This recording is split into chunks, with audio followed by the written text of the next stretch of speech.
sampai saat ini.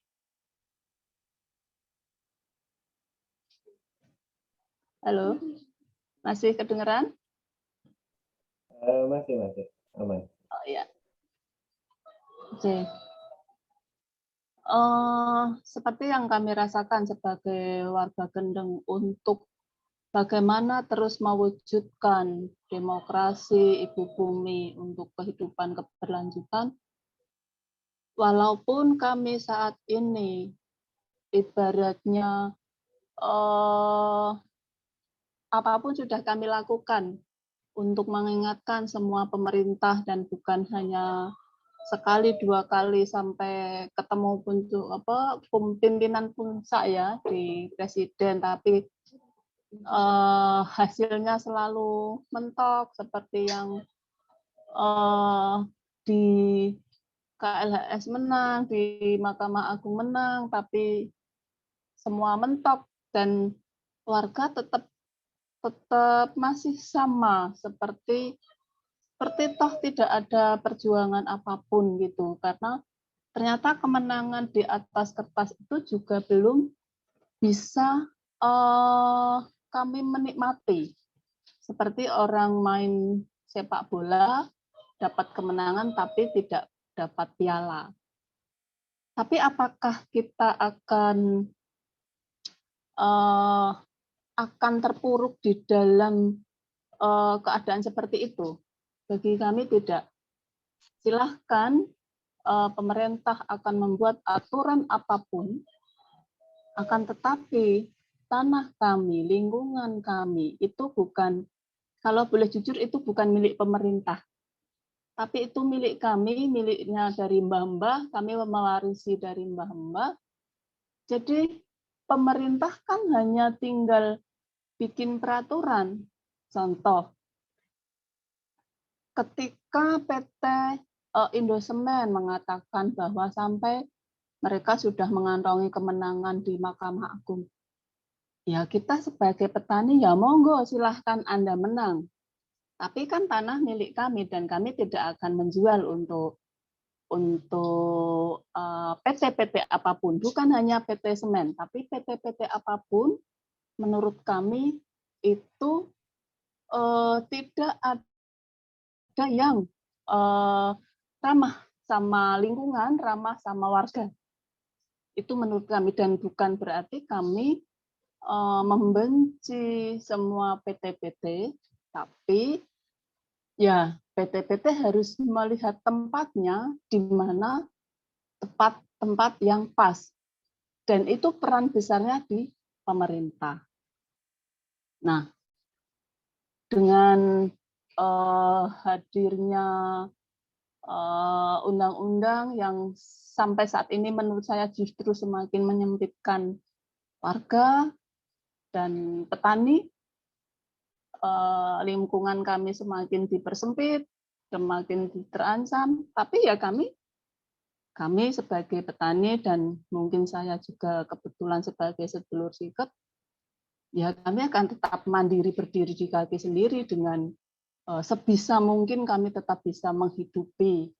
Walaupun sampai saat ini saya memang sangat-sangat prihatin, bukan hanya kami petani di sedulur sikep, tapi semua petani saat ini pun juga menjerit karena setiap saat mau tanam padi atau tanam palawija, musim tanam datang, itu biaya-biaya yang dipergunakan itu semakin tinggi. Penjeritan warga, dulur-dulur yang selama ini mungkin dengan bertani pakai pupuk yang bersubsidi dan sekarang langka, itu petani juga hanya bisa menjerit dan pasrah. Terus ketika panen dulur-dulur tidak bisa menjual harga dengan sesuai keinginan. Padahal di tahun ini dan tahun kemarin sudah setahun setengah ya, ada situasi pandemi, terus semua ada himbauan dari pemerintah bahwa dihimbau harus di rumah saja. Dan bagi kami petani, ya nggak mungkin di rumah saja. Kalau memang petani harus di rumah saja, ya berarti ngajak ambruk bareng-bareng. Nah, terus siapa yang memberi bahan pangan bagi dulur-dulur yang di rumah saja? Dan kami merasa bahwa petani-petani dimanapun masih tetap ke sawah, ke kebun, itu bukan hanya demi dirinya sendiri, tapi demi membuktikan bahwa mereka cinta tanah air, cinta lingkungan, cinta sesama hidup yang di rumah saja. Karena dulur-dulur yang di rumah saja dan harus tersedia di meja makan mereka itu hasil dari tanaman-tanaman petani. Walaupun seperti tahun kemarin saya menanam sayur, menanam palawija, ada tomat yang sekilo hanya 1.000. Ya kepiye meneh wong ngancene kaya ngono. Dadi hanya bisa menerima, tetapi alangkah bisa saling bergandeng tangan ya. Petani bisa menanam, mungkin Dinas Pertanian juga bisa memikirkan bagaimana kelancaran penjualannya. Mungkin kehidupan ini, dan menurutku yang terus bakal bisa menghidupi ya dari lingkungan yang kita hidupkan, dan lingkungan yang kita hidupkan nantinya sebaliknya akan menghidupi kita. Karena kita tidak bisa hidup tanpa lingkungan, dan lingkungan tidak bisa hidup tanpa kita. Mungkin itu dulu, Mas. Penjelasan saya, nanti bisa ditambah lagi. Baik, terima kasih Bu Gunarti atas pemaparannya. Tadi sempat dijelaskan juga soal lingkungan hidup dan segala macamnya itu harus dijalankan secara bersama-sama dan nggak bisa kita berjalan sendiri untuk menghidupi segala macam kebutuhan yang kita perlukan juga. Selanjutnya ada penyampaian lagi dari Mas Firman sebagai warga Sukoharjo yang terdampak limbah Citarum. Untuk Mas Firman, waktu 15 menit dan layar kami persilakan. Ya. Selamat siang menjelang sore. Saya warga Sukoharjo sebagai korban dari dampak lingkungan di Citarum. Saya akan menceritakan sedikit ya tentang siapa PT Rum, produksi apa. PT Rum itu perusahaan yang memproduksi serat rayon, dan perusahaan itu anakan dari perusahaan Sritek. PT Rum itu berdiri di tengah pemukiman masyarakat. Herannya di situ, pabrik sebesar itu kok bisa berdiri di tengah pemukiman warga, edan. Dan kajian lingkungannya itu seperti didompleng, dimanipulasi. Warga tidak tahu, tidak diberitahu atas dampak-dampaknya nanti seperti apa. Yang tahunya warga pas pelepasan tanahnya itu katanya untuk pabrik garmen, untuk penanaman kapas. Kan warga mudah melepasnya. Oh ya, cuma itu nggak menimbulkan dampak yang lain toh. Setelah terjadi pabrik berdiri dan memproduksi, itu datang bau yang sangat menyengat yang bikin warga itu panik, penasaran, menelusuri, saling tuduh. Setelah ditelusuri ternyata ada perusahaan itu menimbulkan dampak. Dan waktu itu sudah laporan ke pemerintahan Sukoharjo, ke DPRD, Bupati. Itu ya cuma diulur-ulur sama pemerintahan Sukoharjo biar warganya redam. Tapi ya nggak semudah itu. Bahkan saya menolak pembuangan limbah ke Bengawan Solo itu yang lewat aliran sungai di samping rumah saya itu negara hadir dengan aparatnya ya toh mengawal dampak pencemaran lingkungannya. Hadirnya Saya karena mengawal dengan aparat. iya, saya menghadang alat beratnya itu loh. Itu malah ditarik sama aparatnya itu tentaranya. Dampak-dampaknya bisa saya kasih tahu ya. Nah, ini kan sungai ini dulu banyak ikannya di sini. Nih, sekarang menjadi dangkal dan kalau musim banjir pun sampai meluap. Ini pekarangan rumah saya, ini rumah saya. Sampai meluap. Itu pun apa ya? Waktu dulu Omnibus Law aja belum terdengar di telinga saya udah seperti itu. Apalagi nanti ya, nanti kalau sudah wah iya ya nek cara iki wis krungu nang desa-desa nang pelosok wis do krungu wong tuwa-tuwa lu undang-undang iki. Saya edan meleh. Dampak kerusakan lingkungannya. Kan Sungai Bengawan Solo kan sungai strategis yang digunakan untuk masyarakat banyak, bahkan Jawa Timur pun juga menggunakan air tersebut.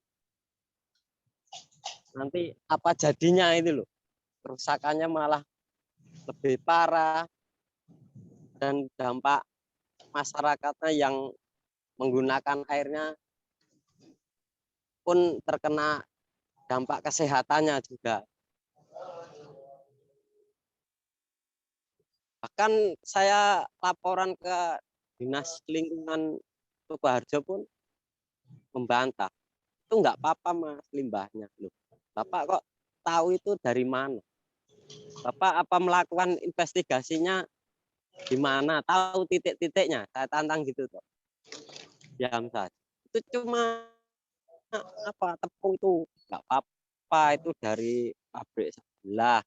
Bapak investigasinya melibatkan masyarakat ya yang tahu tempat titik-titiknya mana, sumber pencemarannya dari. Ini nggak bisa jawab. Si pemerintahnya itu wis sak senenge dhewe nggak aturan. Mungkin itu.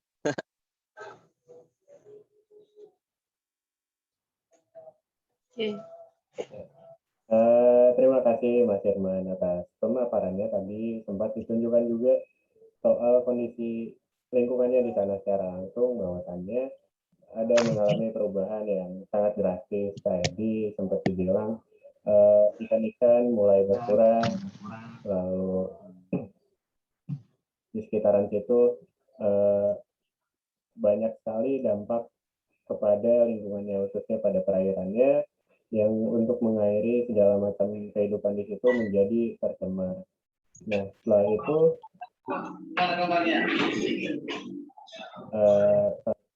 ini suaranya udah jelas belum?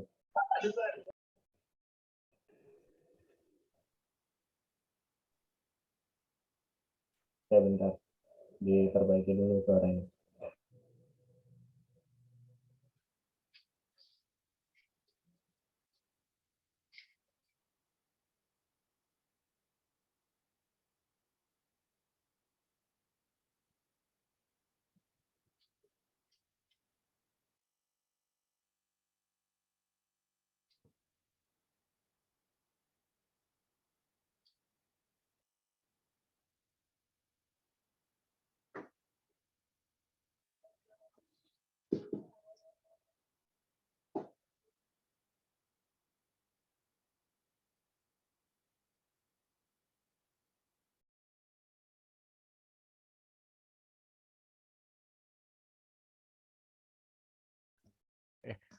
Kalau ini udah jelas belum suaranya? Jelas Mas Andre, cakep Mas. Oke. Ya, balik lagi ya. Tadi sempat dijelasin juga soal kondisi lingkungan di sana secara langsung. di perairan di sana juga tercemar dan segala macam kerusakan ada di tempatnya Mas Irman. Semoga kita bisa bareng-bareng untuk membantu Mas Irman di sana dalam menjaga lingkungan dan ekosistem di sekitar. Nah, selanjutnya ada pemutaran video dari Pak Wijayanto yang tidak dapat hadir pada acara kali ini, tetapi pemutaran video itu akan dipersembahkan oleh Mas Asrof. Untuk Mas Asrof, monggo untuk mempersembahkan.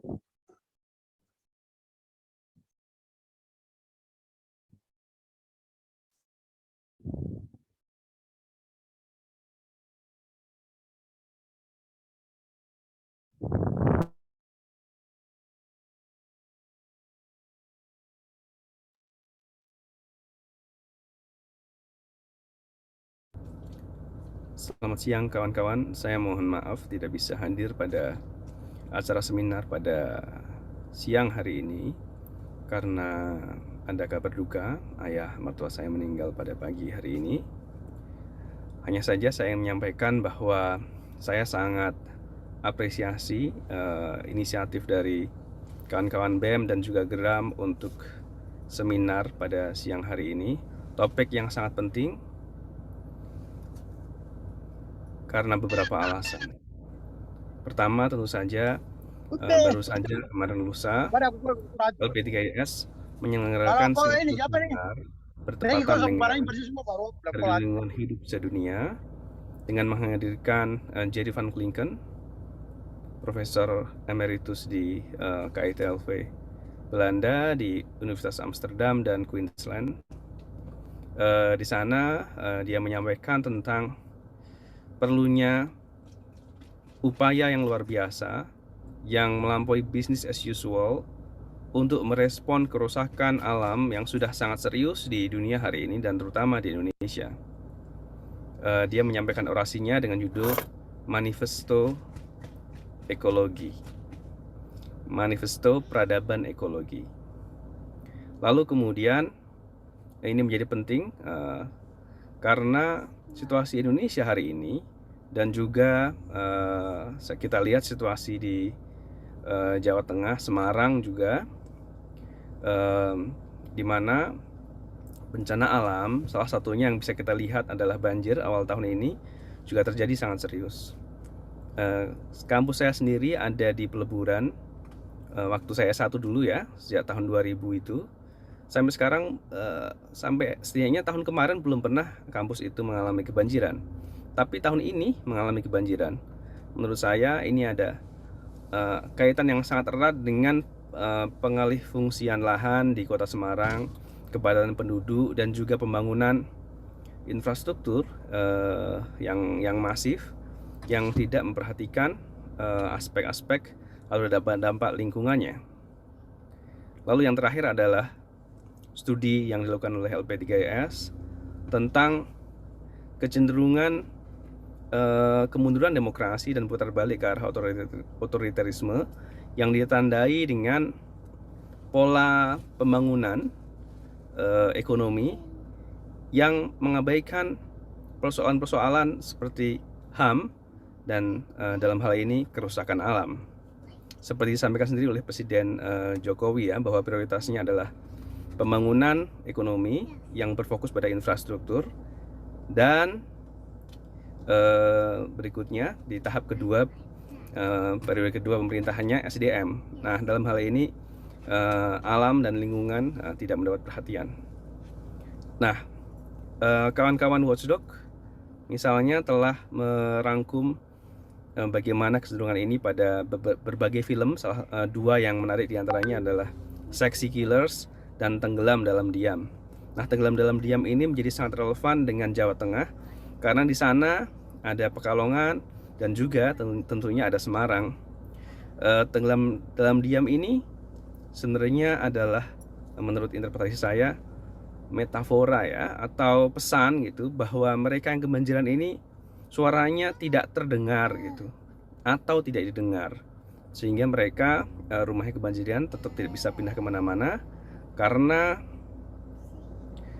situasi yang ada. Mungkin itu beberapa yang bisa saya sampaikan. Kurang lebihnya saya sampaikan terima kasih dan saya mohon maaf sekali lagi tidak bisa bergabung. Saya yakin diskusi pada siang hari ini akan sangat menarik. Terima kasih. Oke, terima kasih Mas Asrof sudah mempersembahkan video dari Pak Wijayanto yang sedang berhalangan hadir pada siang hari ini, dan tidak lupa juga untuk mendoakan beliau, untuk mendoakan keluarga beliau yang sedang ditinggalkan. Masuk ke pemaparan selanjutnya, ada pemaparan dari Bang Cornelius Gea dari LBH Semarang. Untuk Bang Cornelius Gea, waktu 15 menit dan layar saya persilakan.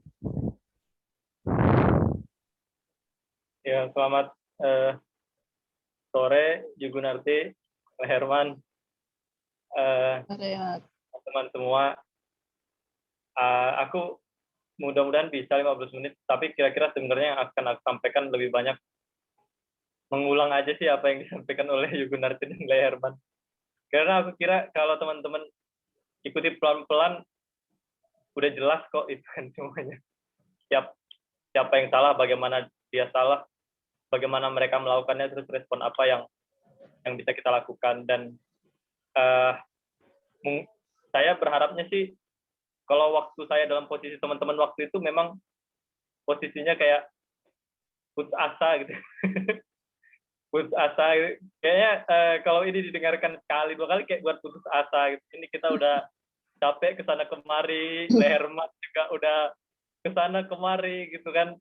Tapi ya gini-gini aja. Tapi aku kira kalau masih pada posisi tahap itu mungkin semoga selesai diskusi ini kita masuk tahap selanjutnya tuh memikirkan hal yang bisa dilakukan atau ada harapan kok gitu. Menurut saya kalau tadi Jugunarti itu jelas sekali bagaimana supaya tidak terpuruk. Asrof, jangan di share screen yang itu dong, Asrof. Biar saja saya ngomong gak usah di share screen. Ya teman-teman, jadi saya nggak buat materi, nanti tulisan itu dibagi aja ke teman-teman. Itu tadi saya mau bilang harapan itu penting banget gitu. Tanpa harapan buat saya sangat nggak mungkin Jugunarti masih ada di layar Zoom ini gitu. Herman masih ada di layar Zoom ini dan sangat niat ngomong ke kita dan menunjukkan langsung sungai atau kali yang sudah makin dangkal dan ikannya nggak tahu mungkin udah nggak ada lagi. Gitu teman-teman. Saya menyebutnya atau menyebut satu diskusi yang saya mau obrolkan ke teman-teman sebagai perlambatan pembangunan sebagai gerakan rakyat melawan perampasan ruang hidup di Jawa Tengah. Yang saya maksud sebagai perampasan ruang hidup bukan terbatas pada persoalan perampasan tanah, tapi lingkungan hidup itu juga ruang hidup. Atas lingkungan hidup yang baik itu juga merusak, itu juga merampas ruang hidup. Dan buat saya sebenarnya yang namanya perampasan tanah itu nggak boleh dipisahkan dengan perusakan lingkungan, karena itu satu jahitan itu. Satu jahitan kan nggak bisa dipisahkan melihat itu. Dan tadi sebenarnya Mas Wija dalam video singkat itu sempat bilang ada upaya yang luar biasa dalam manifesto tadi itu ya, yang dia bilang untuk mengatasi persoalan lingkungan yang makin parah, macam-macam lah persoalan lingkungan yang makin parah. Tapi sayangnya nggak bisa datang, mungkin nanti bisa kita ajak ngobrol lebih lanjut lagi. Tapi yang harus kita tanya sekarang adalah apa upaya luar biasa itu gitu ya, dan siapa yang bisa melakukannya. Kalau buat saya pribadi, upaya itu adalah memperlambat pembangunan tuh. Karena kan kita ini nggak pengen cepat-cepat pembangunan ini ya Herman ya. Yang pengen cepat-cepat ini kan Jokowi ya, Erlangga gitu kan, Ganjar itu kan, PT Semen. Kalau kita ini kan nggak pengen itu gitu kan. Dan buat saya sebenarnya ada dua arah gerak gitu, gerak pasar dan gerak tandingan. PT Semen itu dan PT Rum itu ya, itu saya bilang sebagai gerak pasar itu. Gerak pasar ini kodratnya itu ya ekspansi meluaskan diri itu ya, melalui proyek infrastruktur, atau tadi kalau Tritek tadi anak perusahaan, PT Rum nanti anak perusahaan lain segala macamnya, atau PT Semen memperluas tambang segala macam, memperluas pabriknya. Itu udah kodratnya itu udah nggak bisa ditolerir atau udah nggak bisa dipertanyakan lagi memang kodratnya ya udah meluaskan diri, memperkaya diri tuh. Makin luas makin kaya, itu udah kodratnya. Memperkaya diri juga. Sebenarnya ini masih tapi buat saya salah satu kodrat lainnya adalah merusak. Jadi kodrat di Gerak Pasar ini merusak. Dimanapun yang namanya kodrat mereka ini nggak ada yang namanya nggak merusak. Tadi juga Gunarti bilang PT itu tidak ramah terhadap warga, tidak ramah terhadap lingkungan. Memang sudah kodratnya, dan sialnya lagi setelah rusak dia muncul lagi tuh. Dia tetap untung tuh. Jadi setiap rusak dia tetap untung. Rusak muncul lagi keuntungan. Dia tetap untung dari proses pengerusakan yang dia lakukan itu, atau proses misal dalam konteks perampasan lahan dari orang krisis lahan itu dia tetap bisa untung.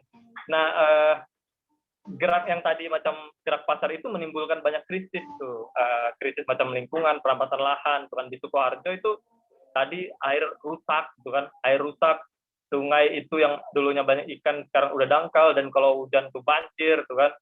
Terus udaranya teman-teman, coba deh teman-teman ke sana, aku salut sama warga itu masih bisa bertahan itu udaranya maaf ya Herman, itu udah macam kotoran kadang itu. Kawan-kawan, kalau kawan-kawan ke sana dan tidak emosi itu buat saya heran. Saya nggak cuma berapa menginap berapa hari doang di sana itu udah bawaannya emosi ya, senyum menghirup udara di sana. Karena dia melekat di baju, melekat di gorden, melekat di dalam rumah.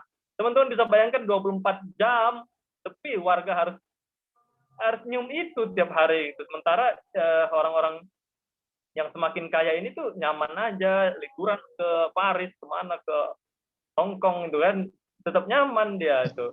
Nah, udah udara tercemar, terus air yang dikonsumsi oleh warga juga itu. Terus kalau di Kendeng itu jelas air habis gitu. Sumber mata air terancam, akses jalannya juga rusak, makan debu lagi ya.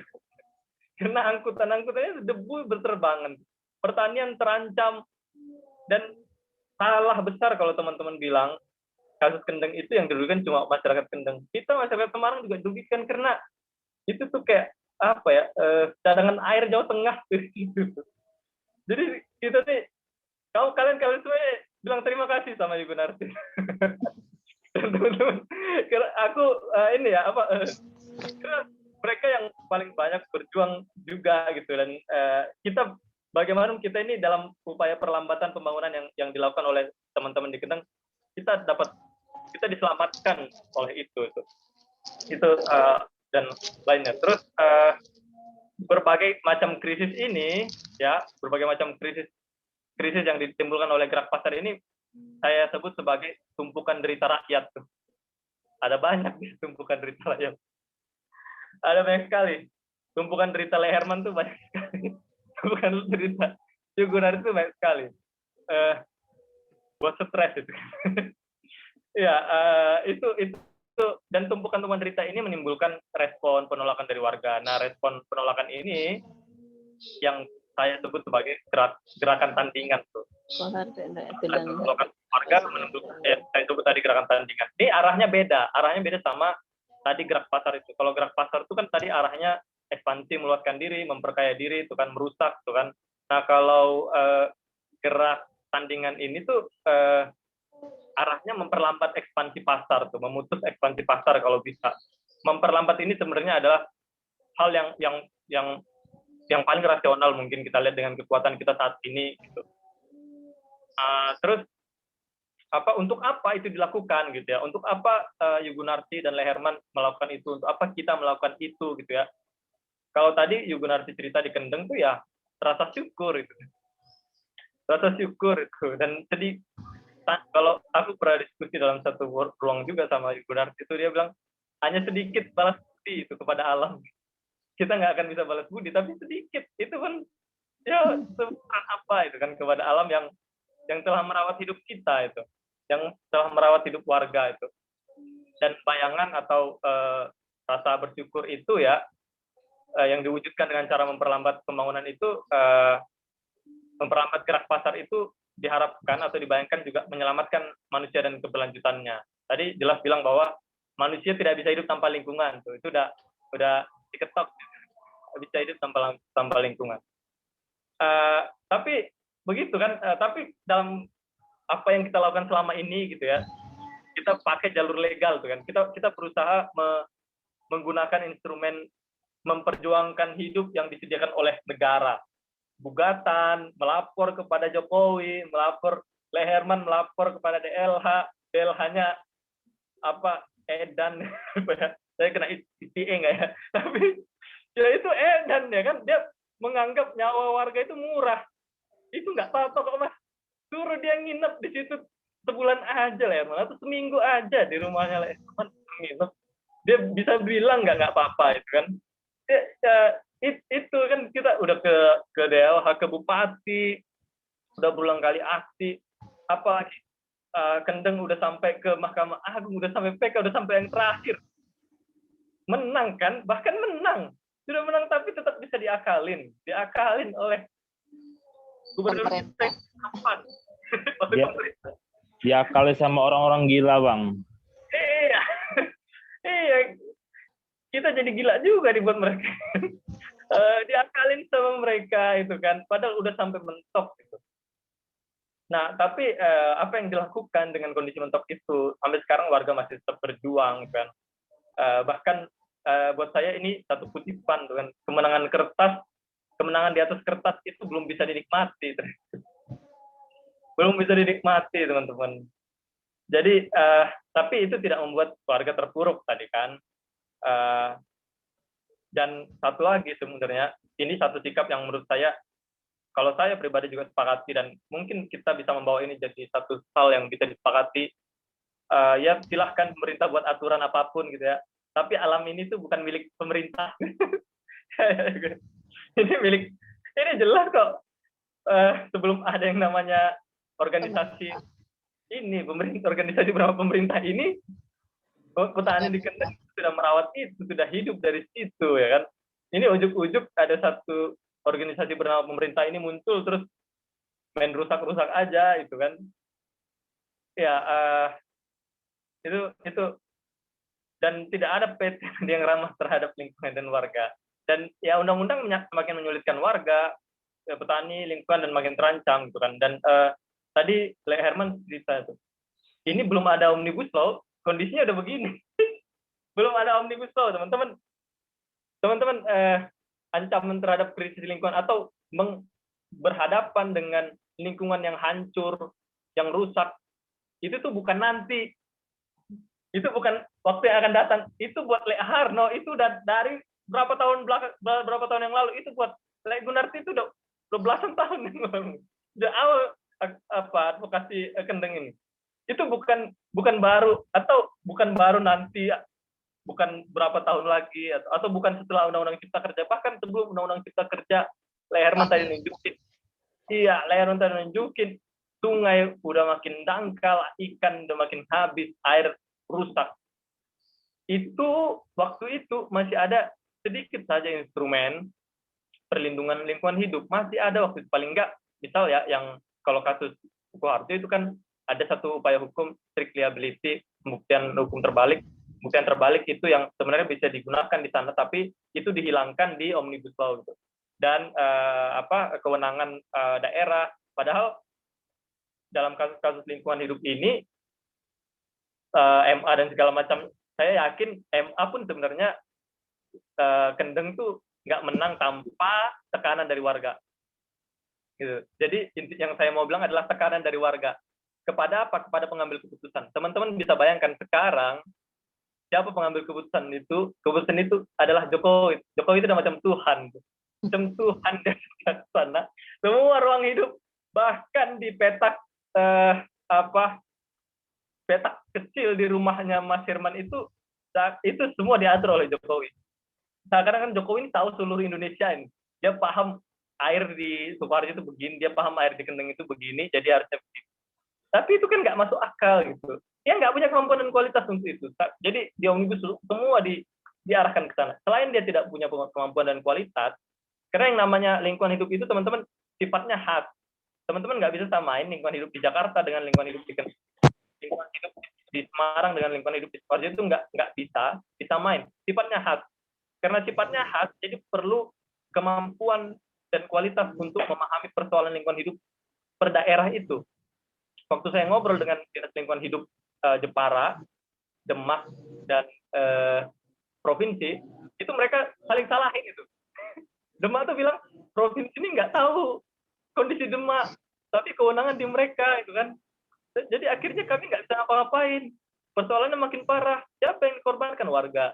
Begitu juga Jepara waktu itu, kami waktu ngobrol gitu juga mereka bilang. Jadi mereka sendiri mengakui bahwa yang namanya kekuasaan semua diarahkan ke atas ini tuh menyulitkan mereka kerja.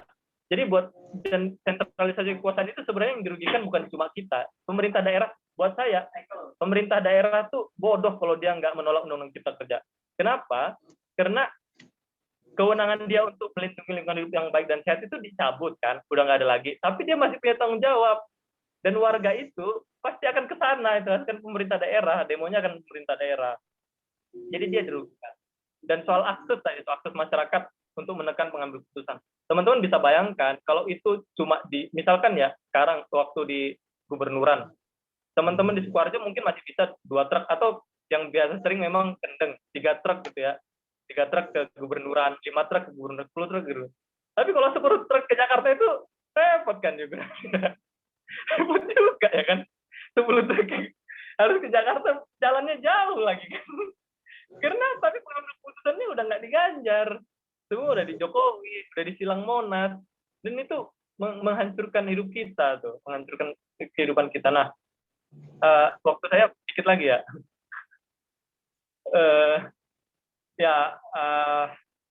saya lanjut aja ya gibahnya. Ya, dan dimanipulasi itu mulai sejak awal, bahkan AMDAL-nya itu kan tadi leher. Saya kira warga itu udah paling kenyang dengan AMDAL yang dimanipulasi. Dompleng tadi kan, kajian lingkungan hidupnya dompleng kata Leherman ya, dimanipulasi. Dan itu Kendeng juga begitu juga kan, dimanipulasi dimanipulasi. Jadi warga itu menurut saya udah canggih tuh, bahkan bisa menggagalkan AMDAL-AMDALan gitu ya. Apa sosialisasi AMDAL itu bisa diobrak-abrik, emang harus begitu. Buat saya sih ya, sosialisasi AMDAL itu ya bukan, itu cuma supaya disahin aja gitu kan, jadi harus diobrak-abrik gitu. Terus informasinya juga nggak pernah utuh disampaikan kepada warga. Tadi Heron cerita itu awalnya dikasih taunya pabrik kapas. Pabrik kapas ya kan, itu tiba-tiba ternyata ada satu pabrik besar itu yang nimbulin bau gitu kan. Bahkan warga nggak tahu tuh baunya dari mana, masih saling tuduh-tuduhan gitu kan, ini bau dapur siapa, bau apa gitu. Padahal itu udah jelas di Sukoharjo. Dan ketika warga menolak gitu ya, ketika warga melawan, apa yang dilakukan? Ketika warga jadi korban dari pengerusakan lingkungan hidup itu oleh PT, oleh perusahaan, apa yang dilakukan oleh negara? Negara hadir gitu. Tapi hadirnya malah untuk melindungi mereka, mengawal pembuangan limbah gitu kan. Dan itu terjadi di mana-mana teman-teman. Di Wadas juga kemarin teman-teman saksikan langsung dipukulin warga. Nah, tapi semoga kita nggak berhenti pada posisi putus asa itu gitu kan. Dan saya sih bersama dengan teman-teman tadi itu mencoba untuk kayaknya kita bisa menyepakati satu model memperjuangkan lingkungan hidup, memperjuangkan hidup kita dengan satu upaya perlambatan pembangunan tuh. Perlambatan pembangunan. Ini buat saya sih bukan baru, dan ini sudah dilakukan oleh masyarakat Kendeng, oleh masyarakat di Sukoharjo, di Wadas, dulu di Cipuya saya pernah ngobrol juga dengan warga itu. Itu adalah hal-hal yang sebenarnya sudah dilakukan gitu. Karena kalau nggak begitu, ini dalam kacamata pemerintah memang ruang-ruang ini ya tempat ekspansi kekayaan, ekspansi modal kan. Ruang-ruang Jawa Tengah ini, maka kita lihat bagaimana besarnya ekspansi industri, infrastruktur, dan pembangunan infrastruktur di Jawa Tengah ini kan. Itu. Dan bagaimana caranya, kira-kira bagaimana caranya melakukan itu? Saya sih belajar dari apa yang dilakukan. Misal ya, di NTT misalkan ya, di NTT itu ada pembangunan geotermal tuh. Itu bagaimana masyarakat menolak itu atau melawan itu masyarakat berulang kali melakukan blokade. Jadi barang masuk karena butuh barang kan untuk membangun geothermal itu, butuh material. Nah itu diblokade tuh, pembangunannya itu dihambat sehingga akhirnya mereka merugi gitu ya, karena namanya proyek ini kan makin lama waktu yang dipakai itu makin rugi, mereka cost-nya makin besar, akhirnya mereka pergi sendiri itu pembangunan geothermal. Sekarang yang dilakukan begitu di Padarincang. Padarincang itu juga mau bangun geothermal dan warga itu masih blokade, masih kuat-kuat blokade juga untuk memperlambat proses pembangunan itu, dan akhirnya mereka pergi sendiri. Dan buat saya di Wadas juga yang dilakukan juga macam begitu tuh.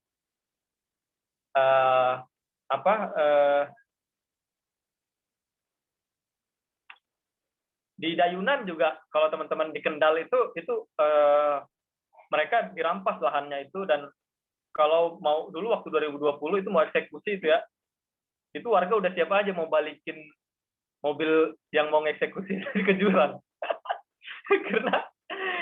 karena memang akses jalannya cuma satu dan itu agak kecil itu ya, dan itu memang warga udah nggak punya pilihan hidup. Kalau lahannya diambil, dieksekusi, dia nggak punya lagi, dia nggak punya tanah untuk menghidupinya, karena itu satu-satunya mata pencarian warga. Jadi tapi kan yang namanya perlambatan pembangunan ini kan distigmanya negatif ya, bahkan oleh kelompok kita sendiri kadang distigma negatif, distigma sebagai masyarakat ini bandel, ini kan masyarakat nggak taat aturan gitu kan. Itu kan yang mereka bilang. Tapi kan ini bukan soal tidak taat aturan, tapi ini adalah satu-satunya jalan yang tinggal tersedia ya kan? Untuk memperlambat pembangunan itu. Dan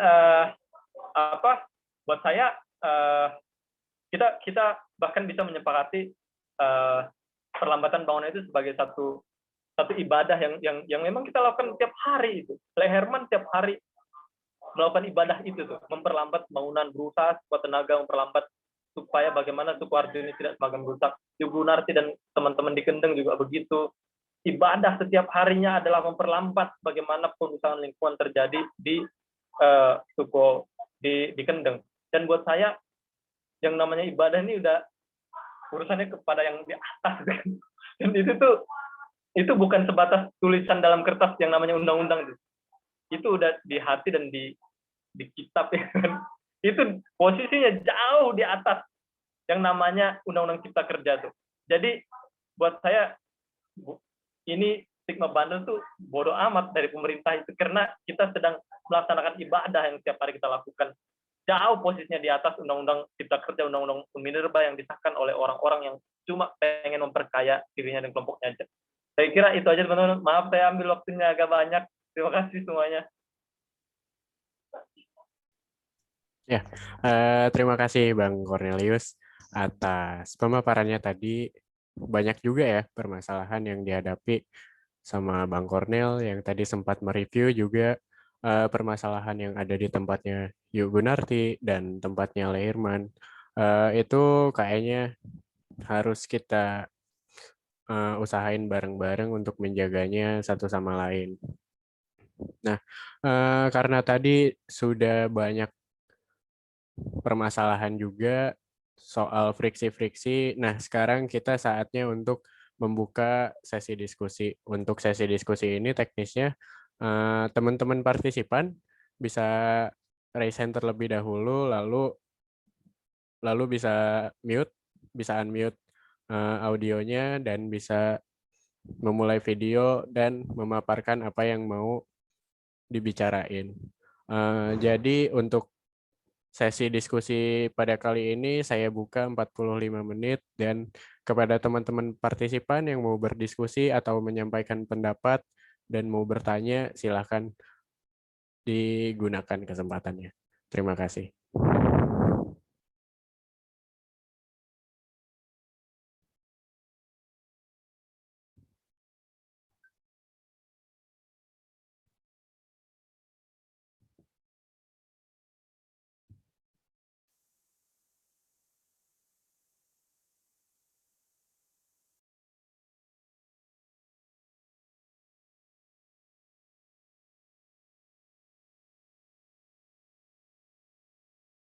Oke, untuk Mas Muhammad Abdullah Anas, dipersilakan.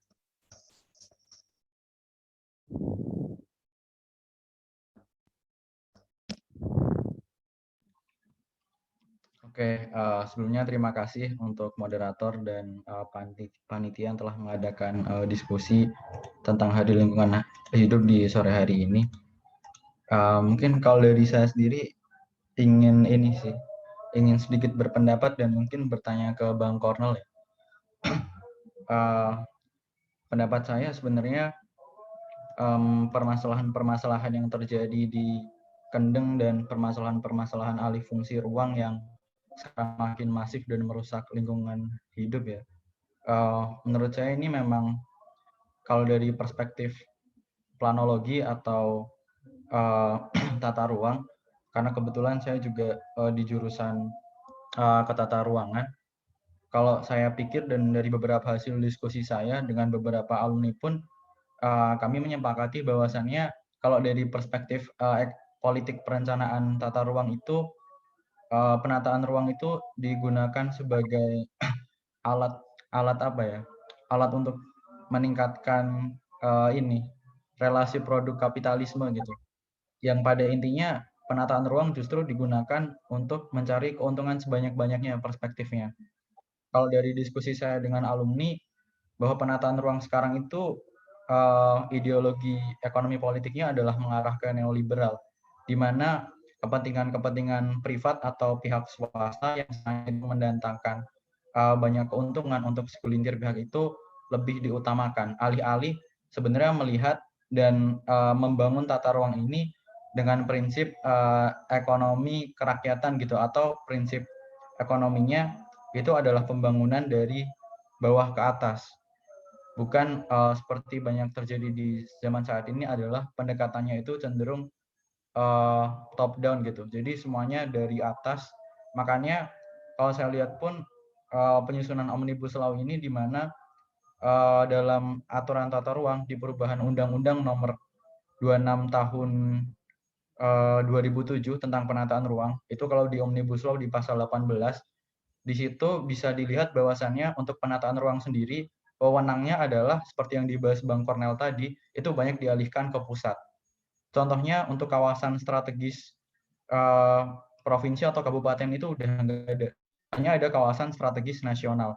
Nah, benar seperti yang Bang Kornel bilang, justru kalau menurut saya ini akan membuat percuma gitu ada otonomi daerah. Daerah justru tidak punya daya, tidak punya kekuatan untuk membuat membuat kawasan strategis versinya sendiri gitu yang lebih sesuai dengan kearifan lokal atau budaya masyarakat di sana. Karena tentu yang lebih tahu daerah itu gimana kan pemerintah daerah gitu, bukan pemerintah pusat.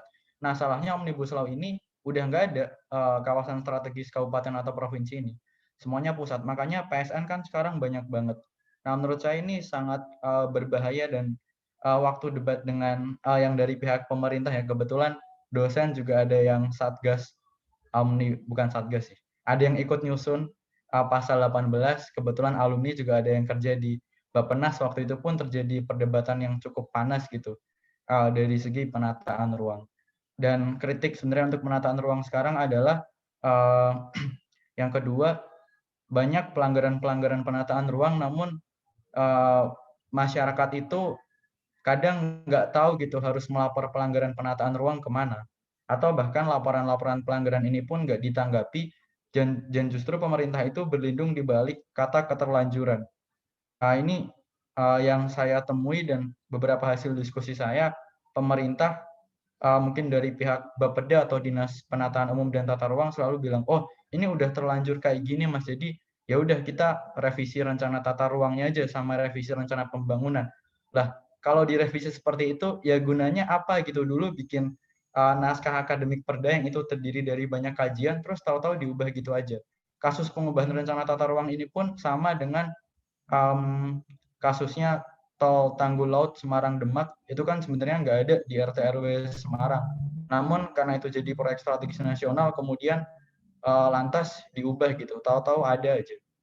Nah, ini cukup menjadi kritikan sih. Kemudian saya lihat pun selama ini nggak pernah gitu ada pelaporan soal pelanggaran tata ruang yang itu menindak pihak-pihak yang memang punya kekuasaan gitu, punya kekuatan. Contoh perusahaan-perusahaan besar. Saya mungkin berikan contoh kecil. Kalau teman-teman pernah main di Salakavan Park Bawen, itu teman-teman Ikatan Ahli Perencana di bagian advokasinya udah pernah analisis bahwa di sana itu taman bermain ini itu dia melanggar peraturan tata ruang gitu. Di mana beberapa persen tempatnya itu kalau nggak salah ada di sawah produksi. Yang mana sawah produksi ini harusnya dia tetap dibiarkan gitu sebagaimana fungsinya. Karena sawah produksi ini kan untuk kebutuhan pangan. Tapi anehnya ini malah dijadikan tempat wisata, dan anehnya dari pihak pemerintah Kabupaten Semarang pun tidak ada penindakan tegas untuk pelanggaran ini dan malah memberikan izin untuk membangun. Karena izin untuk membangun itu kan yang menerbitkan Pemda. Nah, ini yang sebenarnya menurut saya kita bersama perlu mewujudkan apa ya bahasanya, seperti tema diskusi kali inilah, demokrasi tata ruang gitu. Karena tata ruang ini udah diacak-acak gitu, sementara kita yang terdampak relasi kuasa yang timpang, kita yang masyarakat biasa, yang saya aja mahasiswa planologi aja kadang buat menuntut susah gitu, apalagi orang yang nggak tercerdaskan atau bahkan asing gitu ke tata ruangan itu gimana. Itu akan semakin membuat kesewenang-wenangan ini semakin tidak bisa terhindarkan. Dan mungkin saya ingin bertanya ke Bang Kornel, sejauh ini apakah ada gitu Bang tuntutan terkait penyalahgunaan ke tata ruangan, karena saya nggak pernah lihat itu gitu.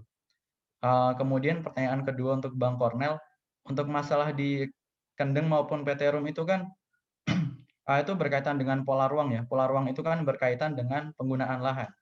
Nah, dalam undang-undang sendiri, dalam penyusunan rencana tata ruang itu kan harusnya lebih dahulu disusun KLHS atau kajian lingkungan hidup strategis. Pertanyaannya, apakah kasus di Kendeng dan PT Rum ini udah ada KLHS-nya dulu atau seperti apa? Dan bagaimana kesesuaiannya terhadap rencana pola ruangnya gitu? Karena saya sendiri juga belum sempat lihat rencana pola ruangnya, mungkin setelah ini bisa coba saya lihat juga sih. Mungkin itu pertanyaan untuk Bang Kornel. Jadi ada dua pertanyaan sih Bang. Yang pertama, sejauh ini gimana sih gitu partisipasi masyarakat untuk menuntut penyalahgunaan ruang. Kemudian yang kedua, untuk kasus di Kendeng dan PT Rum ini KLHS-nya seperti apa gitu, dan rencana tata ruangnya meliputi rencana struktur maupun pola ruang itu gimana, apakah sesuai atau justru pemerintah ini ngelanggar gitu. Itu sih mungkin Bang Kornel, terima kasih.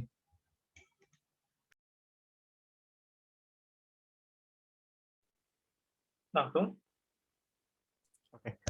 Bang Kornel boleh langsung menanggapi ya. Sebenarnya itu pertanyaannya yang lebih cocok yang jawab Jugunarti. Karena gimana? Jadi Jugunarti itu bahkan, atau warga Kendeng itu bahkan punya cara yang canggih untuk menertibkan tata ruang, untuk menertibkan tambang-tambang liar tuh. Itu Jugunarti itu yang bahkan sempat kena intimidasi dan ancam di waktu Hari Kartini 2 tahun lalu kalau nggak salah itu. Nah, nanti mungkin Jugunarti bisa cerita, dan termasuk tadi soal KLHS tuh, itu udah kayak kehidupan sehari-harinya perjuangan warga Kendeng itu. Udah sampai kemana-mana itu.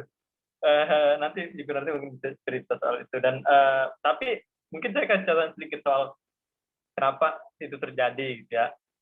Atau kenapa tadi soal ruang itu kok dipakai untuk cuma untuk memperkaya orang. Ya memang cara memproduksi atau cara pengaturan ruangnya juga udah salah, melalui yang sekarang itu kan orang-orang di gedung DPR, orang-orang di DPRD provinsi misalkan ya kan, mengatur ruang, merevisi RT RW, rencana tata ruang wilayah gitu ya, pakai apa yang kami sebut sebagai demokrasi keterwakilan kapitalistik gitu. Kenapa demokrasi keterwakilan kapitalistik? Karena ya itu mereka duduk situ terus ngatur-ngatur ruang cuma untuk memperkaya mereka aja, dengan memperkaya mereka dengan merampas ruang hidup kita gitu ya, memeras keringat buruh dan macam-macam. Nah, itu buat kami demokrasi keterwakilan kapitalistik. Kalau cara sistemnya aja udah macam begitu, saya kira kalau keluarannya adalah aturan tata ruang yang membuat hidup kita makin belangsek itu ya wajar aja gitu. Karena sistemnya udah busuk sejak awal gitu kan. Nah, kalau kalian mau minta saya ngomong soal itu, saya bisa ngomong lebih banyak tapi nanti dulu lah itu ya. Terus tadi itu soal, apalagi kalau teman-teman minta saya ngomong soal tata ruang di Undang-Undang Cipta Kerja itu emosi aja sih isinya. Itu udah benar-benar bajingan banget itu tata ruang di Undang-Undang Cipta Kerja itu. Misal ya, yang di Jawa Tengah aja ya, di Jawa Tengah itu kasus real itu nanti di Kendal itu ada pabrik baja senilai 35 triliun dari Hebei, Cina. Itu sekarang dia lokasinya ada di kawasan hutan lindung bakau.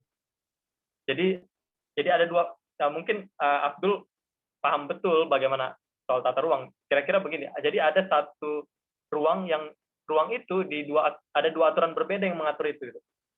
Satu tanah yang aturan pertama di RT RW menyebut itu sebagai kawasan hutan lindung bakau strip industri. Jadi ini juga kocak bagaimana itu akhirnya aturannya macam begitu. Dulunya dia nggak strip. Dulunya sebelum revisi kawasan hutan lindung. Terus karena negosiasi apa segala macamnya tiba-tiba pakai strip. Kawasan hutan lindung bakau strip industri. Saya bingung logika seperti apa yang dia pakai sampai dia menyamakan yang namanya kawasan hutan lindung bakau dengan industri. Strip itu kan maksudnya atau ya.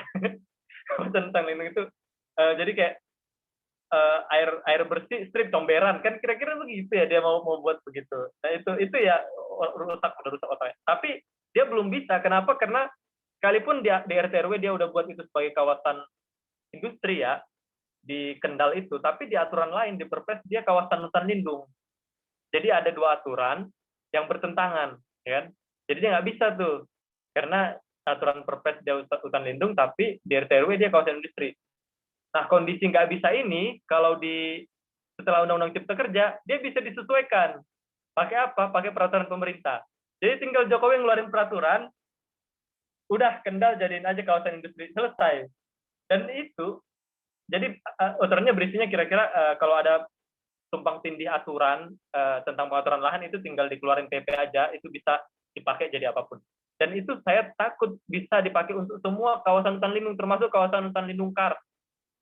Kawasan hutan lindung kars, kawasan hutan lindung bakau, dan kawasan-kawasan hutan lindung lain. Kalau udah ada Undang-Undang Cipta Kerja itu, maka semua kawasan lindung itu bisa dijadikan tambang, bisa dijadikan pabrik. Dengan apa? Dengan hanya satu peraturan dari Jokowi, dari pemerintah, peraturan pemerintah, selesai, dia bisa jadikan itu apapun. Dan itu buat saya sangat jahat, gitu. Sangat jahat. Belum lagi soal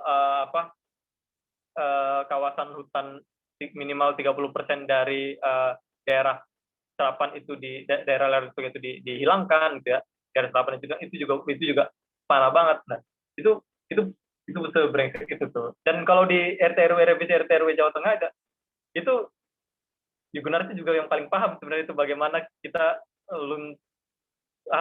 udah habis energi gila-gilaan ya kalian ya. Saya waktu itu sih tugasnya cuma ngirim-ngirim surat aksi aja ya ke Polda, ke Polres itu. Tapi Gunarti dan teman-teman itu yang selalu rame dan banyak orang datang bertruk-truk ke depan gubernuran untuk mengawal revisi. Dan itu harus kita yang inisiatif tuh, nggak bisa mereka yang datang atau pemerintah yang datang ke rumah kalian terus gimana ruang hidup kalian kita jadikan apa, nggak begitu. Ini benar-benar kita yang harus datang dan gontok-gontokan sampai panas-panasan. Kalian juga harus terima kasih ke teman-teman yang waktu itu advokasi, karena waktu itu ada rencana 6 atau 7 PLTU baru di Jawa Tengah, dan itu akhirnya hilang karena teman-teman advokasi, ada warga Kendeng dan warga-warga lain waktu itu. Teman-teman bisa bayangin batu bara yang akan kita hirup, padahal sekarang PLTU di Jawa Tengah aja udah banyak. Itu berencana mau ditambah 6 lagi awalnya itu dalam revisi. Dan di RT RW Jawa Tengah itu udah jelas perubahan ininya tujuannya. Jadi kalau sebelum revisi itu tujuannya kan lestari, itu lingkungan yang lestari, Jawa Tengah yang lestari, ada lestarinya. Itu hilang tuh setelah revisi, tujuan itu hilang jadi berdaya saing. Jadi berubah kan berdaya saing. Berdaya saing ini kan itu ada ekspansi pasar tuh, daya saing itu segala macamnya. itu Anas nanti mungkin Yugnas bisa lebih baik cerita soal macam-macam tadi itu dan cara-cara yang dilakukan. Terima kasih teman-teman.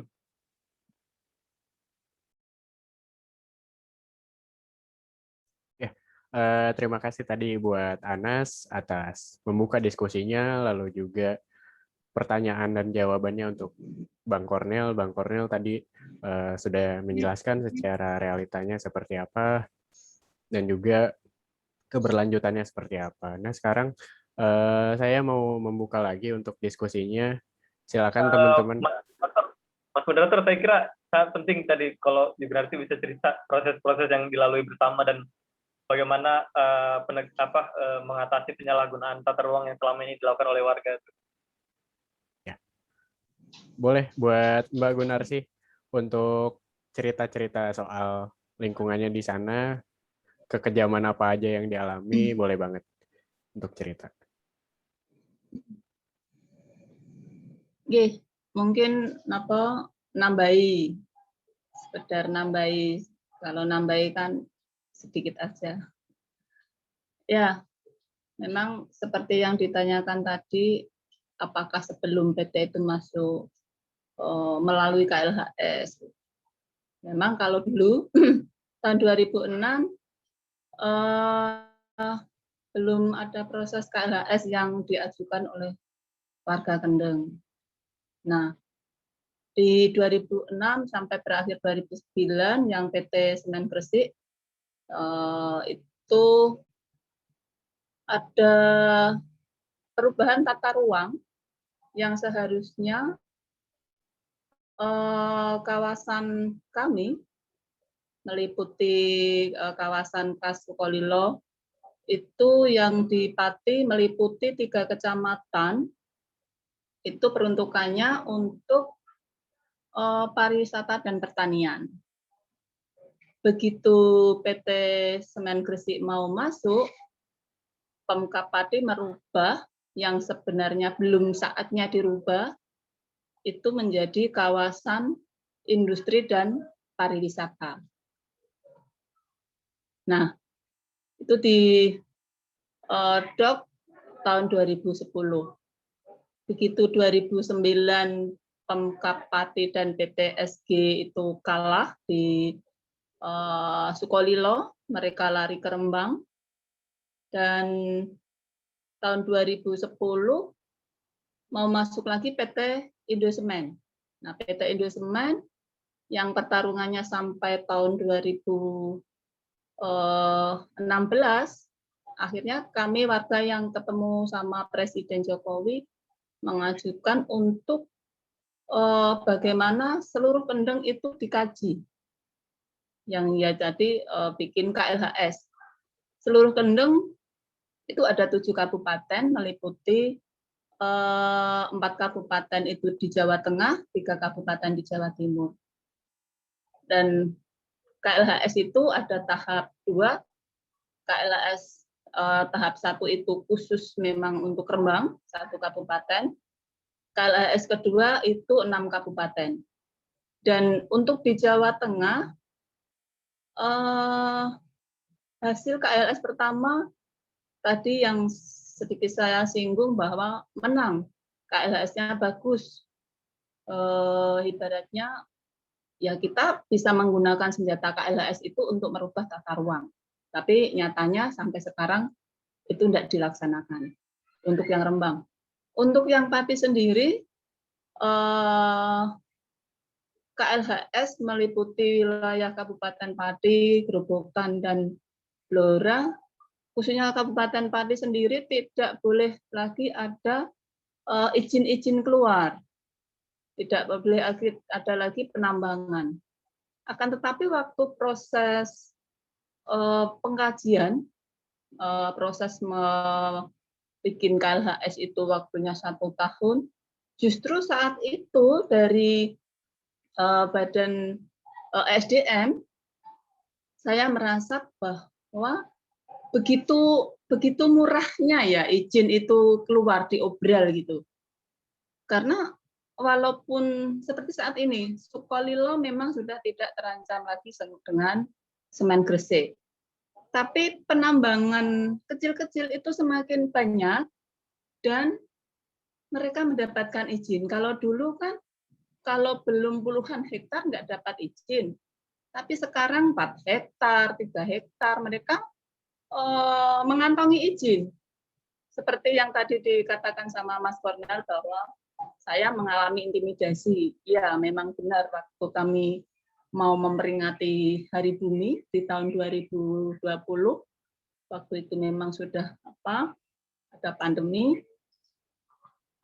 Dengan cara kami mendatangi ke penambang-penambang 3 hari berturut-turut mulai tanggal 19, tinggal tanggal 20 kami istirahat, tanggal 21 bertepatan tanggal 21 itu hari Kartini. Saya mengingatkan penambang yang di dekat dengan desa kami, itu justru kami dapat intimidasi dan kami disandra.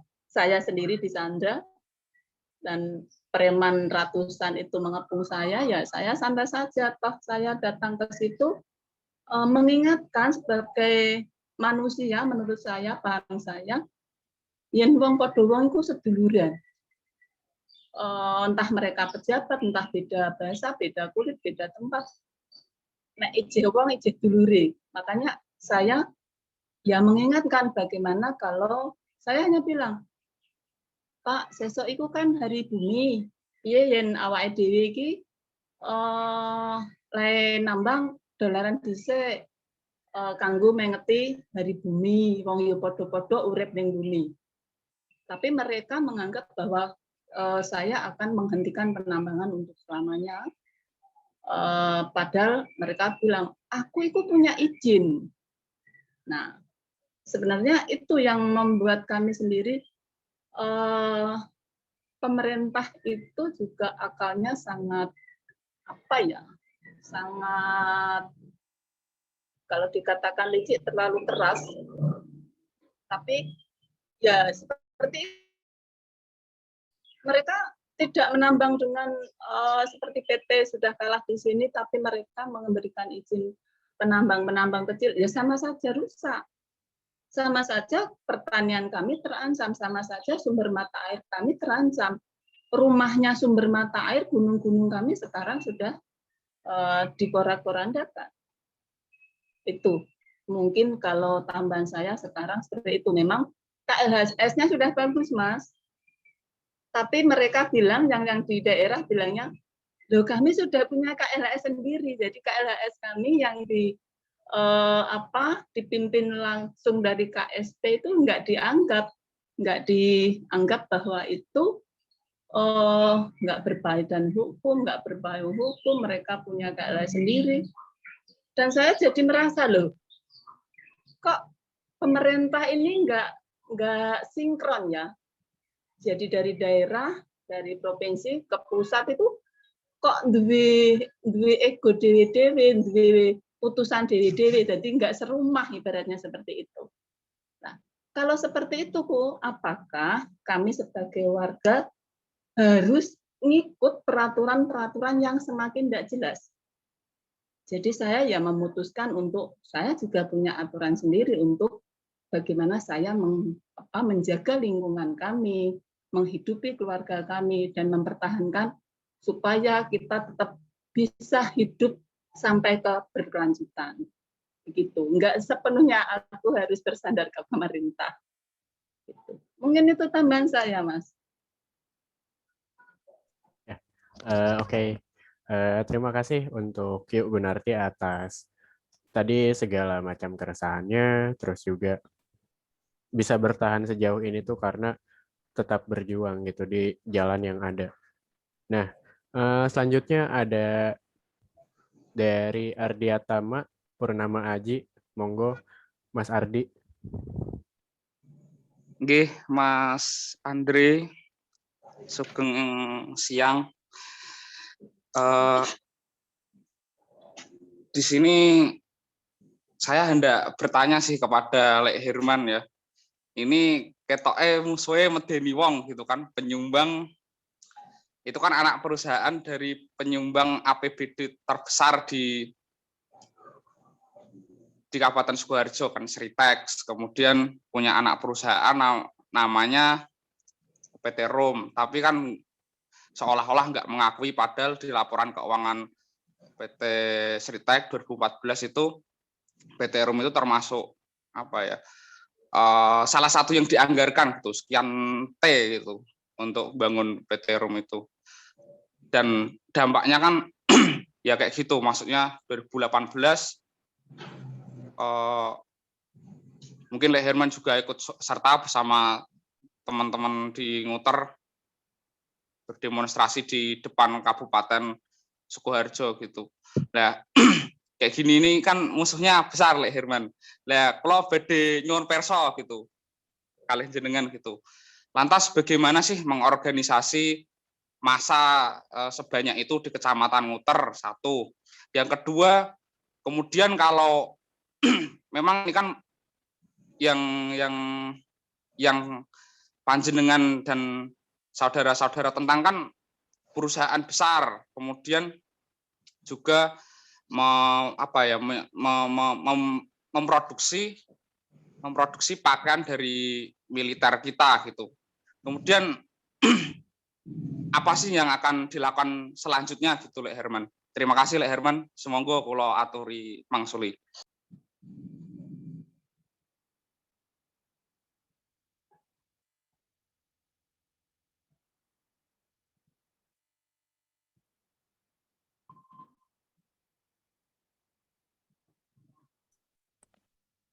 Mohon maaf buat Le Herman belum dinyalakan mic-nya di layar. Oke, sudah. Saya akan menceritakan gimana mengadvokasinya ya, masanya dulu besar itu ya. Karena mereka juga korban sebenarnya. PT Rum itu menimbulkan bau itu sampai 3 kabupaten, yaitu Karanganyar, Sukoharjo. Nah, jadi kita lebih mudah karena dia juga korban, dan kita menggunakan mobil propaganda yang mutar-mutar ke tiap kampung-kampung, memberitahukan seruan aksi dan sebagainya. Kalau perusahaan PT Rum itu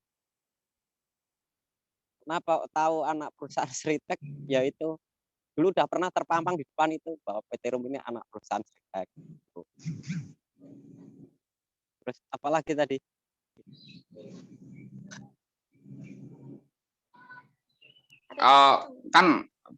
Itu kan mengorganisasinya kan berarti keliling pakai mobil-mobil dan korbannya banyak gitu nggih, Lek Herman nggih. Iya. Lah lantas kan tiap malam kan kalau saya diceritain Mas Iqbal itu teman-teman di Nguter itu kan masih pakai kentongan nggih, Lek Herman nggih. Kalau malam-malam gitu, kalau apa namanya, kalau baunya itu udah tercium gitu. Lah terus setelah ini kira-kira teman-teman di Sukoharjo mau ngapain, Lek Herman? Ya barangkali kan kita yang ada di sini bisa ikut serta dalam perjuangan Lek Herman dan kawan-kawan gitu. Untuk langkah berikutnya kan tentu saat ini entah perusahaan mau buat siasat apa, karena baunya itu rada berkurang, dan buangnya limbah yang di depan ini pun, yang di sungai depan rumah saya itu pun rada berkurang. Entah mau siasat apa atau bangkrut mungkin pabrik, ya alhamdulillah bangkrut. Ini kita mau menggali izin IPA-nya dulu itu loh.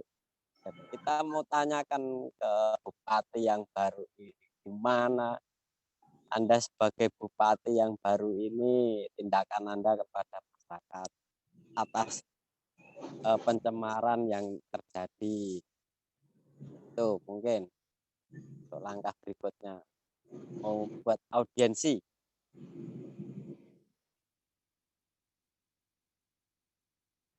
Mungkin itu, Mas.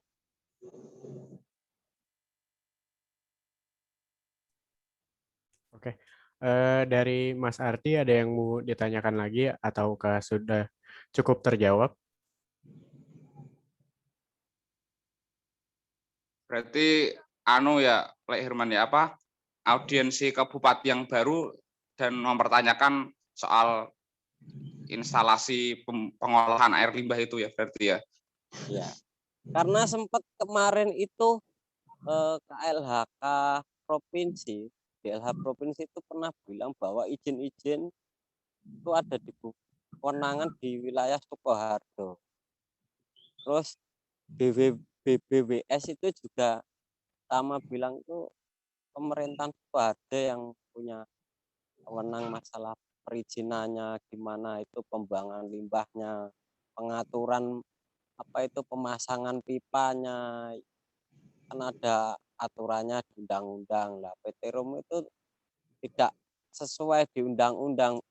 Kalau seharusnya itu pipa outlet pembuangan akhir itu di atas permukaan air, apabila terjadi banjir malah itu enggak itu loh, malah dipendem, makanya disembunyikan ya.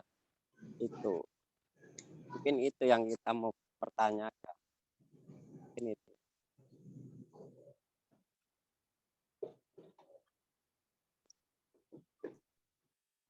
Mungkin itu. Oke. Terima kasih untuk Le Herman atas ceritanya tadi. Nah, berhubung kita ini masih ada waktu sekitar 9 menit lagi, apakah ada yang mau memberi pendapat atau bertanya? Saya persilakan. Teknisnya sama seperti yang tadi, bisa raise hand terlebih dahulu. Setelah itu saya tunjuk.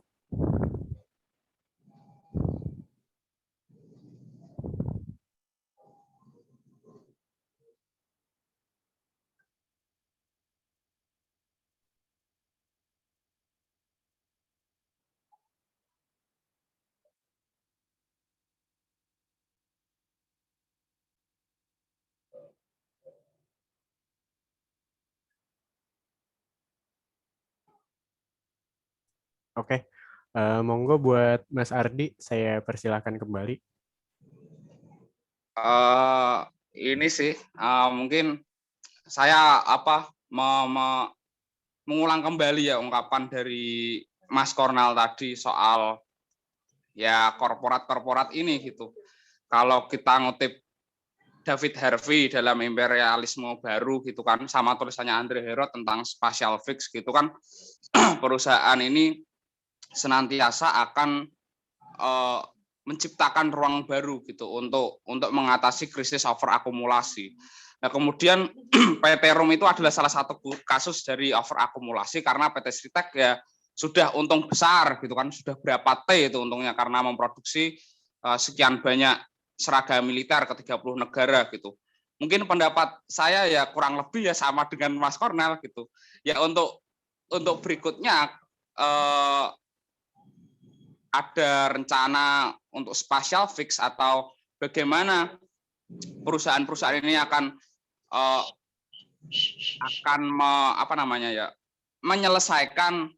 menyelesaikan krisis overakumulasi secara sementara, lebih tepatnya menunda.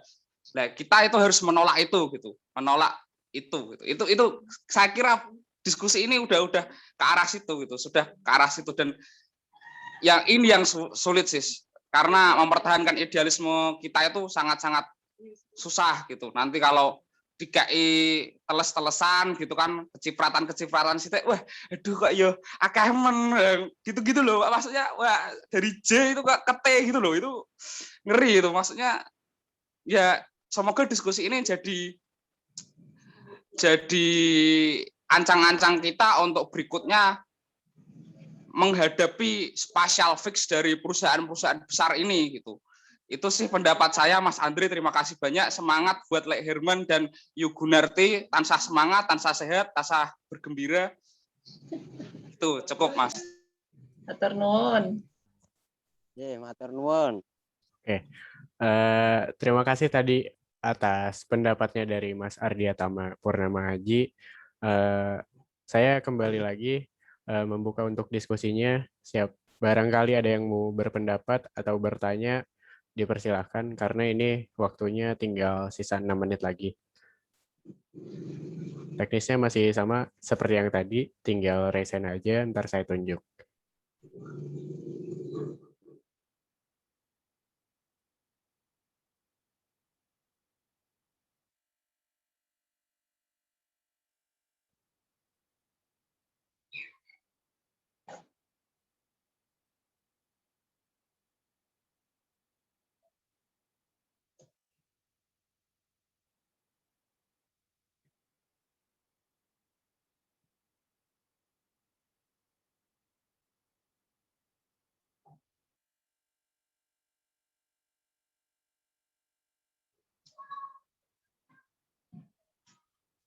Belum atau enggak?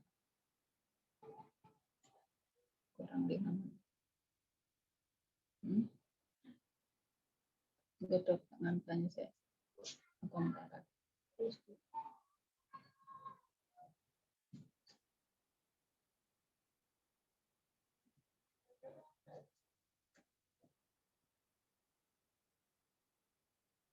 Setengah siwar cukup. Sesiwar. Mungkin ada satu pertanyaan dari saya untuk Lehirman dan Yayu Gunarti sebelum acara ini ditutup. Untuk keduanya nih, kira-kira pesan apa sih yang bisa Bapak dan Ibu sampaikan untuk kita semua untuk berjuang di jalan lingkungan itu dan supaya ini bisa disebarkan ke sekitaran kita itu, kira-kira pesannya apa aja? Dari Lehirman dulu.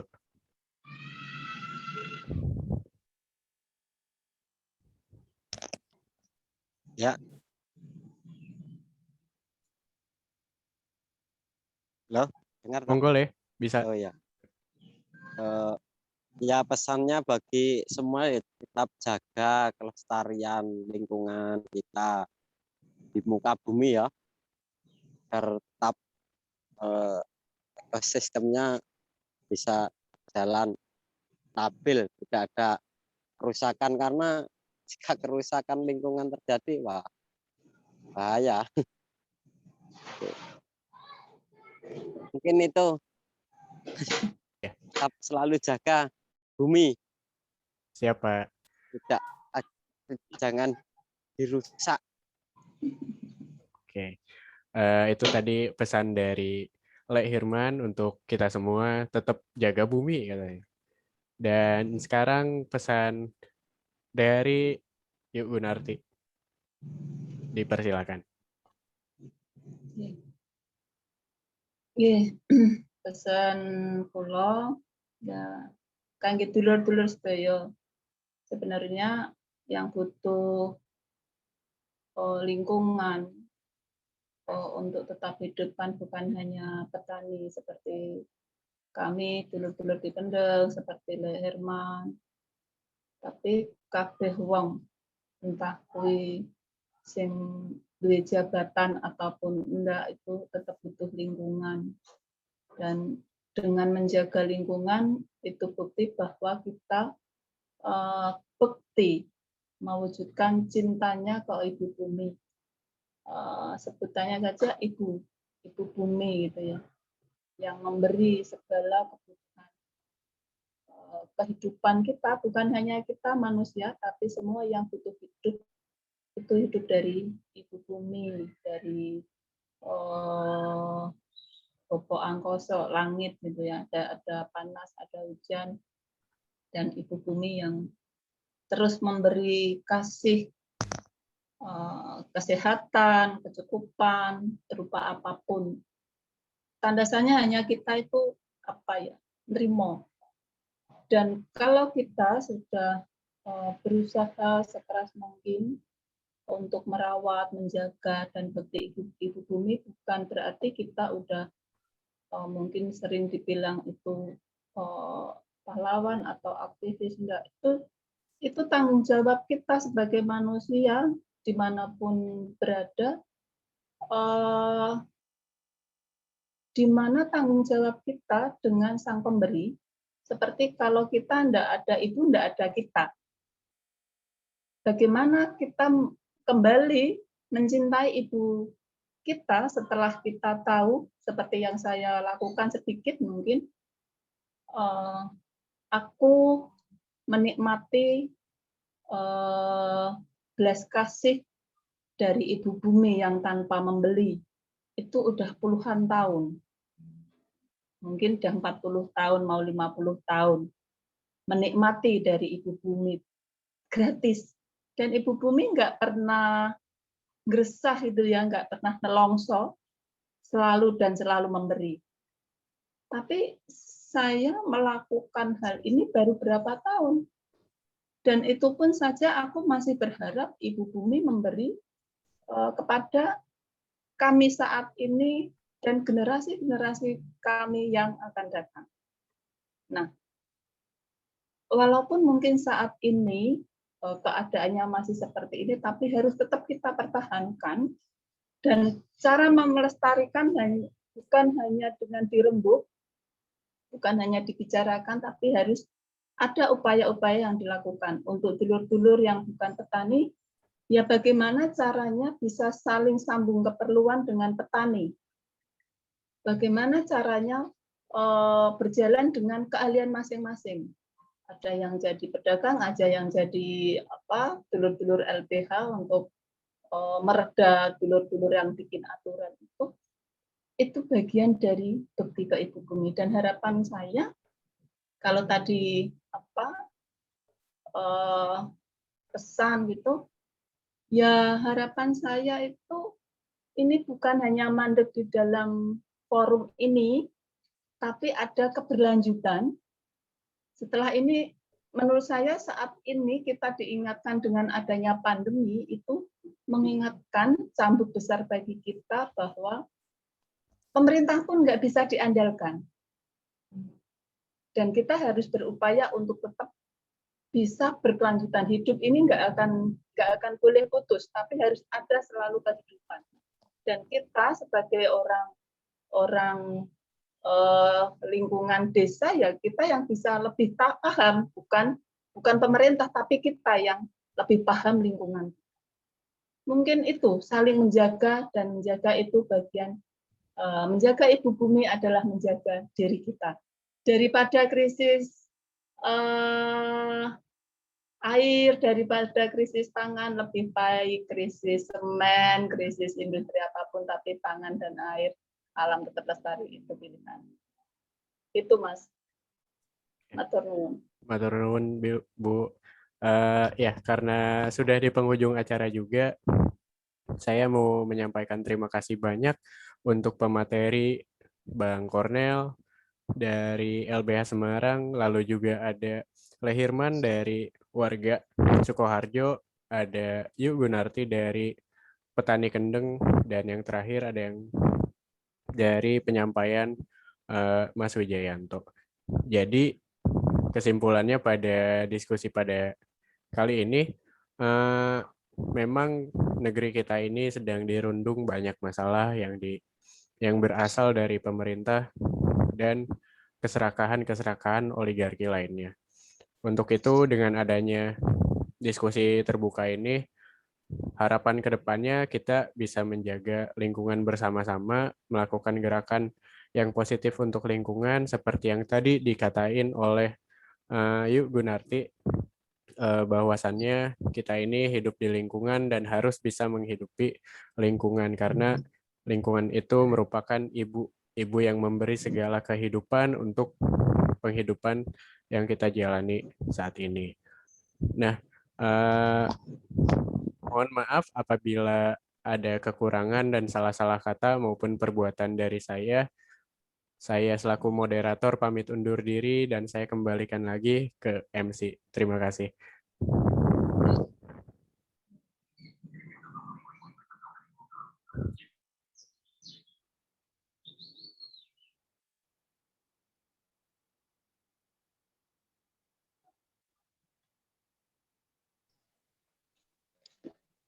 Ya, terima kasih atas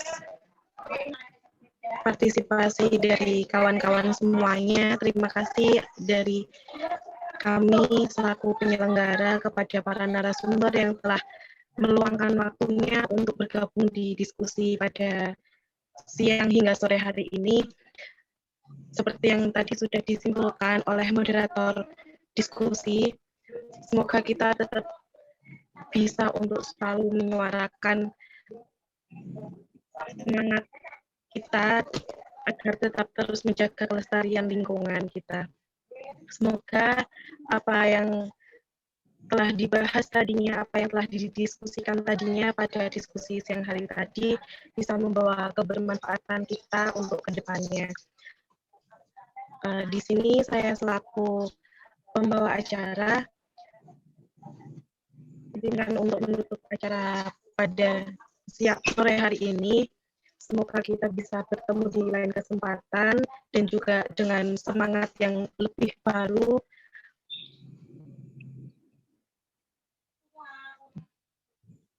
Acara pada sore hari ini saya tutup. Terima kasih atas partisipasinya. Wabillahi taufiq wal hidayah. Wassalamualaikum warahmatullahi wabarakatuh. Selamat sore kepada kawan-kawan semua. Terima kasih. Selamat sore, Mbak. Selamat sore semua. Buat yang hadir di sini jangan dulu leave ya, jangan dulu keluar. Kita ada sesi foto bareng-bareng nih dengan semuanya yang hadir di sini supaya nanti kita wah ini nih wajah-wajah pembaharu untuk lingkungan. Jadi on cam dulu untuk foto bersama nih.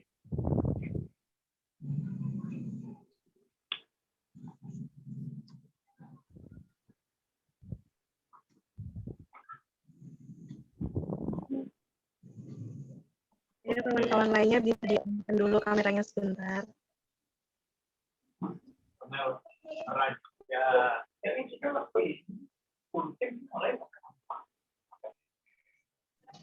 Buat yang belum on cam bisa on cam ya. Nanti aku pimpin.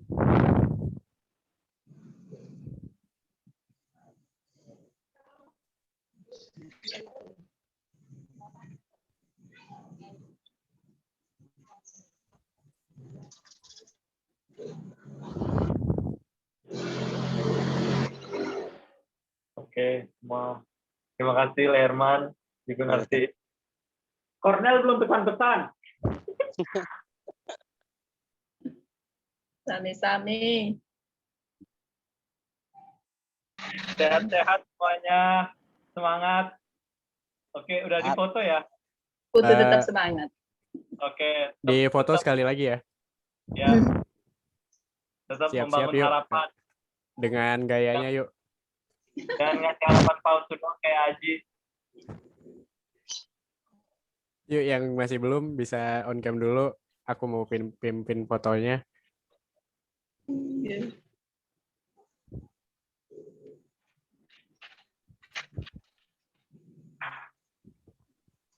Oke, aku mulai ya.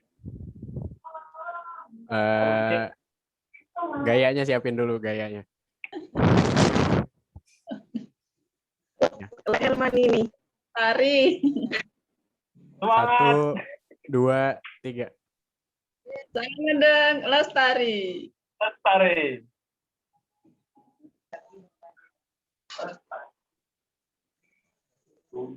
Dua kali lagi ya. Boleh ganti gaya kok, boleh ganti gaya, bebas. Sampun. Yuk, siap-siap yuk. Gayanya nggak banyak. Nek wong kan kurang duwe gaya, Mas. Mungkin Le Arno bisa manjat pohon, Le. Yuk, aku hitung. 1, 2, 3. Kita bersama.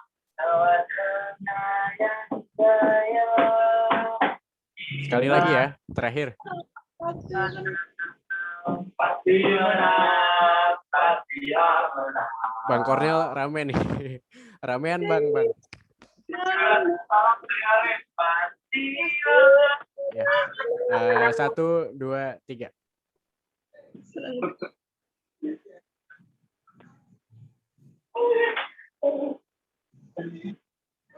Ya. Terima kasih banyak semua atas kehadirannya. buat foto-fotonya nanti bisa di-share ke grup, nanti akan saya share segera. Dan dimanapun dan kapanpun kita berada, tetap jaga lingkungan dan harus selalu berkelanjutan. Terima kasih. Wassalamualaikum warahmatullahi wabarakatuh. Waalaikumsalam warahmatullahi wabarakatuh.